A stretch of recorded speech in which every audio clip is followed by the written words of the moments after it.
कल्याणच्या योगीधाम परिसरातील सोसायटीमध्ये अखिलेश शुक्ला नावाच्या व्यक्तीनं मराठी कुटुंबाला केलेल्या मारहाणीचे पडसाद काल विधिमंडळात देखील उमटल्याचं पाहायला मिळालं। शिवसेना ठाकरे पक्षाच्या आमदारांनी दोन्ही सभागृहांमध्ये हा मुद्दा उपस्थित केल्यानंतर उपमुख्यमंत्री अजित पवारांनी अत्यंत परखड शब्दांमध्ये भूमिका मांडली। तर मुख्यमंत्री देवेंद्र फडणवीसांनी देखील शुक्लाचं निलंबन झाल्याची माहिती देत मराठी माणसाविरोधात मुजोरी सहन करणार नसल्याचं देखील स्पष्ट केलंय। हा मराठी माणसाचा अपमान आहे। कोण आहे शुक्ला? आणि लाल दिव्याचे गाडीवरती लाल दिवा लावून फिरतात, कधी येतात कधीही जातात। आणि मराठी माणसाची गळचेपी या महाराष्ट्रात होते। अध्यक्ष महोदय, हे कोण आहेत? हे तोती आहेत का?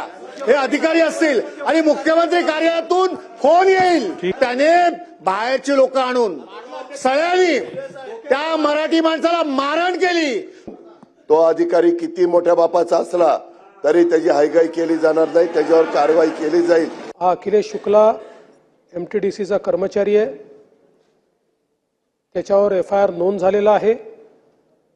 खडक पत्नीवरी दोघांवरी आहे। त्याची कॉपी आहे माझ्याकडे। खडकपाडा पोलीस स्टेशनमध्ये दाखल करण्यात आलाय। त्याला तात्काळ निलंबित करण्याची कारवाई या ठिकाणी करण्यात येते आहे।